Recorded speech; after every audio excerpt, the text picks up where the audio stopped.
nama Durasan si deebisu. ya gaafin duraa akkana jetti murtii maaltu akka ati amantii islaamummaa kana dhiiftee baatu si godhe. Bareeda. Amantii islaamaa tana ani waggaa 30 keessa jiraadhe. Hagaaniif baree waggaa 15 irraa haga arrabsoo fi xiqqeenya akkasuma gannama qabu shira histii fi haasidaan keessa baradhe. Amantiin islaamaa nageenyaa fi amantiin islaamaa waliin jireenyaa fi amantiin islaamaa kabaja kajaamu san jecha gizee miidiyaa dura bahan qofa ta'e akka ta'een harkisanii fi amantii islaamarraa san qofaa fi illee miti. Dhugaan amantiin filannoo abbaa akka ta'e hubadheetiin faayidaa tokko irratti by the way amantii muslimaa keessa waggaan 30 jiraadhetti ani yeroo lama umraa godheetiin jira. Quraana rabbiillee hagaan danda'u baradheetiin jira. Dubbiseetiin jira. Sheekotillee aalimallee niin beeka. Kanarraa kaka'ee xiinxala mataa kiyyaatiin geggeesse.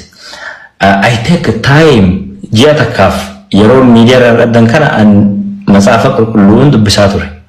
Wantan filannoo akka filannootti mataa keetiif namni asiin lakki karaan kun xiqqoo kiraawudii qabaa na dheerata asiin yoo hin deeme wayya itti filattu jira miti akkasitiin filadhee karaa amantii Pirotestaantiitti yookaan Pheenxeetti Iyesuusitti amanee garaa dhufe Hamza.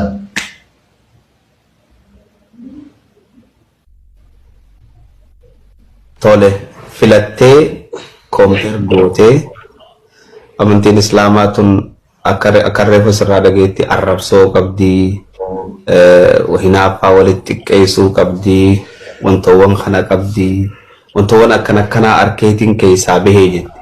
Tanammoo shira qabdii walajjeessa qabdii godhoon irraa mura qabdii jaa.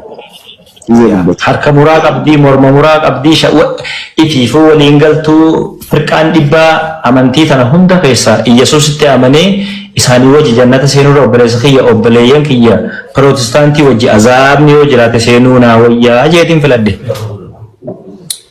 Akka nama tokkootti murtii kiyya wanni ati qorannaadhaan goote dhuga ooma jiru. Maalfaatu jiraa naan jii harka muraa dhawaa ajjeesaa arrabsuu tun ammoo murtii amata 10 dura dhaabbachaa jira obboleessirree. Qacalla gurra banii dhageeffadhu. Amata 10 dura dhaabbachaa jira. Wanni isaan itti nu garsiisan harka muraan amantii islaamaati warri jedhu ni kijiba. Maqaa amantii islaamaa balleessuuf.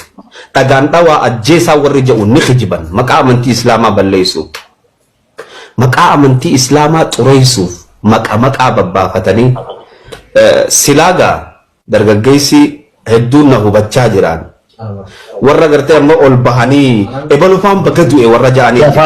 Si afaanii qabu dhiifama naa godhi. Hoggaan amantii muslimaa keessa jiru. Tana simbaanu murtii ati miti. Naa gale hoggaan amantii muslimaa keessa jiru nama dhibbatti karaa tira deemtura deemu akkaan teessini beekame. Qaceellotti. Itti fuufiyaayee. Yes.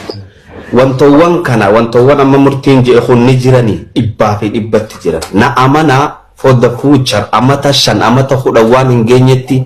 Yoo karaa kanaan karaa ummanni maqaa baafatee itti deemu kanaan murtii tokkicha agartanii nama hedduutu waan kana keessaa faca'a. Maaliif jennaan tuni taamma isin agarsiisaa deemu jiran tun amantii islaamaatii miti. Amantiin islaamaa nama gartee saree bishaan obaasee jannata seenu obboleessa waan biraa dhiise.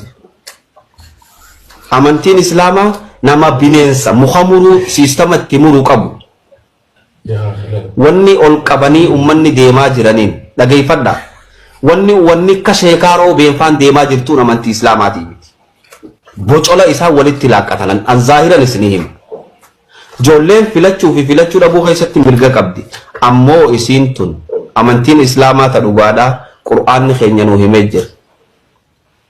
من قتل نفسا نمني لبوتك أجيسي فكأنما من قتل نفسا بغير نفس أو فساد في الأرض فكأنما قتل الناس جميعا أكنا ما قوتو جيسيتي قرآن خنا خادني تدي ما دعنا ما أجيسا جان ترى من تسلاماتي متي بوش على مالي أمني قرتي درك إلى أن أمنتين من أين جوز هنجرت أمنتين إسلاما في النار أنا بقول يسخي مرتبوتون filannaa guutuudha yoo arra kee amantii tanarraa bee ajjeesaan jehuun boru yoo rakkate an obboleessa kiyya rakkoo isaa kiristaana ta'e jee bira dhaabbachuun dhiisu.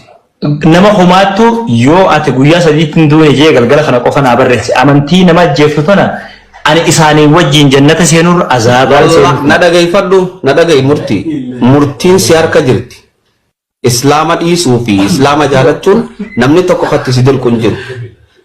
Hagartee si ajjeesulleen hin jiru. Osoo arra kaatee murtaba hidhatte namichi siin ajjeesa jee ana dura ajjeesee dabra malee ati miti. Tana kuma qabaadhu.